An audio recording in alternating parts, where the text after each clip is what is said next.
Buongiorno a tutti, oggi sono così un po' in stile carnevalata perché parliamo di un argomento serio, per cui ho pensato che non vi ammazzo del tutto, almeno mi guardate, vi fate 4 risate solo nel vedermi. Sapete quei momenti in cui vi sentite un po' fuori dal mondo? Non so se capita solo a me, può ben essere.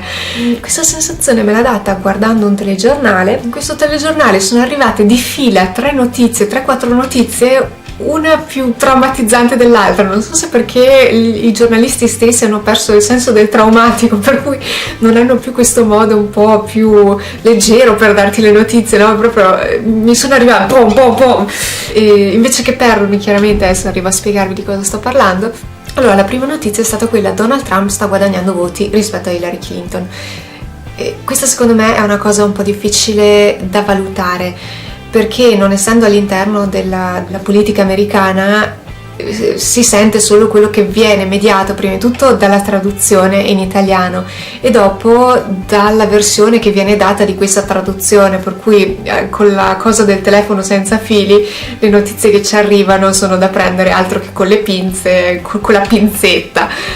Da come ci viene presentato, l'idea che passi avanti non solo è un'idiozia immane, ma ti chiedi, questo qua dopo quando va su non è che un giorno si sveglia e decide di mettersi a bombardare l'Europa, cioè non lo so, per cui un po' di preoccupazione c'è. Poi chiaramente avrà anche altre argomentazioni, perché se quello che arriva a noi sono le cose su cui votano gli americani, o sono fuori di testa tutti gli americani, cosa di cui dubito, o si vende molto meglio di come viene presentato a noi.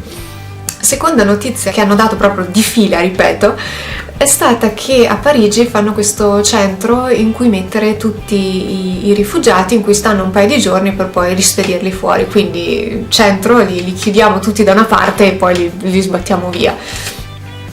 La terza notizia che è arrivata è l'Inghilterra che vuole costruire un muro. Adesso noi fortunatamente parliamo di Germania e siamo che i tedeschi sono più avanti su questa cosa, quei muri hanno smesso nell'89 e si spera che non decidano anche loro di riprendere a farli.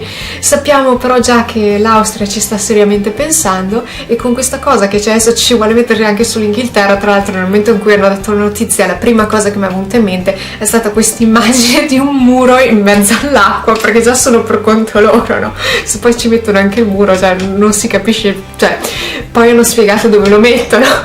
Ma il primo istante, quando mi è arrivata la notizia, mi stavo chiedendo sinceramente dove lo mettono questo muro. E questo mi ha fatto riflettere un po' su questa tendenza che c'è da parte un po' di tutti, anche perché la teoria di base, o quantomeno quello che ci arriva delle argomentazioni di Trump, è che vuole limitare anche lui, come gli inglesi. E gli americani dicono di essere tutta un'altra genia, eppure sia gli inglesi che gli americani mi sembra di capire che non amino particolarmente gli stranieri, e che quindi questi gruppi li vogliono, sono pericolosi, per cui via, non li vogliamo.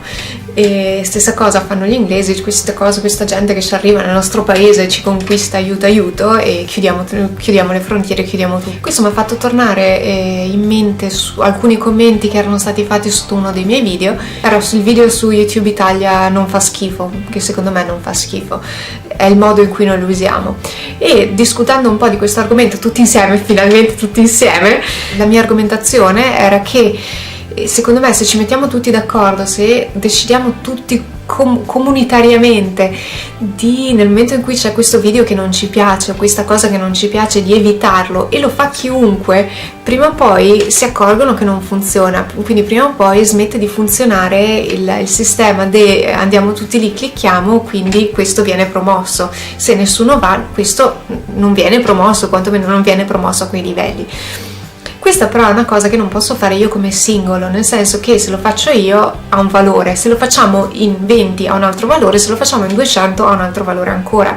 E credo che alla fine sia lo stesso discorso, cioè è vero che possiamo fare le cose da soli, però nel momento in cui ci mettiamo insieme abbiamo un potere che è una cosa inimmaginabile. Sembra ci stiamo dimenticando, cioè è come se cercassimo di tirarci fuori il più possibile, di separarci il più possibile gli uni dagli altri, pensando di riuscire a guadagnarci. Su questo è interessante, c'era questo esperimento praticamente di psicologia che viene fatto, che si chiama, mi pare, il dilemma del prigioniero. Come funziona? Ci sono due persone, due prigionieri, che vengono interrogati in separata sede. A uno viene chiesto di accusare quell'altro e stessa cosa viene chiesto a quell'altro. Quindi se tu accusi quell'altro e l'altro accusa te, finite tutti e due in prigione perché c'è la doppia testimonianza, vi accusate vicendevolmente. Se tu accusi quell'altro, l'altro ti protegge, chiaramente tu l'hai accusato, quindi passi per innocente e lui si prende la pena completa. Sto perdendo il filo.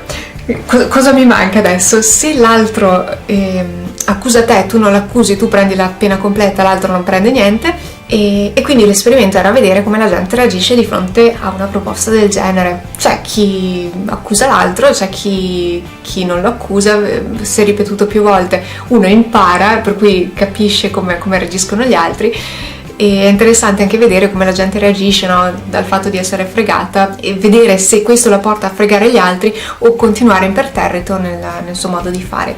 Questo credo che sia la stessa cosa che sta succedendo un po' adesso, cioè che siamo tutti portati a accusare gli altri, a cercare di prendere tutto per noi il prima possibile, perché pensiamo solo a questo guadagno immediato, a questo posso tenere fuori lo straniero, però non ci rendiamo conto, secondo me, delle cose positive che lo straniero può portarci, e che sono cose che si rende conto, secondo me, e l'ho provato sulla mia pelle, solo chi andando in giro viene a contatto con gente di tipo diverso, con gente con culture diverse, con tradizioni diverse, con modi di esprimersi e di fare, e anche una cultura di base che è diversa, e che però porta qualcosa all'interno della tua cultura, che ti dà delle cose che prima non avevi, dei modi diversi per vedere il mondo, per vedere, ma anche solo per affrontare un problema, cioè può essere in grado di affrontarlo in un modo che tu non sapresti neanche da che parte iniziare, per cui io la vedo come una cosa positiva, quindi una cosa come di crescita reciproca. E mi sembra che sia un po' egoistica questa cosa del no, voglio tutto per me e tutti gli altri fuori. È vero che è più facile, è vero che ti sembra che ti dia un vantaggio perché è un vantaggio immediato, forse si è persa un po' la capacità di ragionare e di vedere le cose a lungo termine. Però credo che sia importante che cominciamo a riflettere su questa cosa e cerchiamo un po' di guardare un po' più in là, di guardare oltre questo muro, oltre questa cosa che abbiamo qua immediatamente davanti, perché sennò non si va da nessuna parte. Probabilmente si sarà capito, sono appassionata di fantascienza e il mio autore preferito in assoluto è P.K. Dick, non so per PK per cosa stia, scusatemi, io sono ignorante e non me lo scrivono sulla copertina perché è troppo lungo il nome, allora mettono sempre PK e basta. E Philip Kin ci rinuncio, che fa questi libri di fantascienza che sono distopie, questi mondi futuristici molto negativi. Secondo me ha qualche serio problema con le donne, quell'uomo. Le donne sono sempre cattive nei suoi romanzi, non si sa perché, e mi sembrava, ecco, appunto, di essere finta in uno di questi libri, di cui magari parleremo un'altra volta. Per questa volta ho chiacchierato abbastanza, ci sentiamo la prossima settimana con un altro video. Sapete, come al solito, se volete, tutti i social, YouTube, Facebook, insomma trovate tutto qua sotto da qualche parte, non so dove ve lo metterò. Ciao!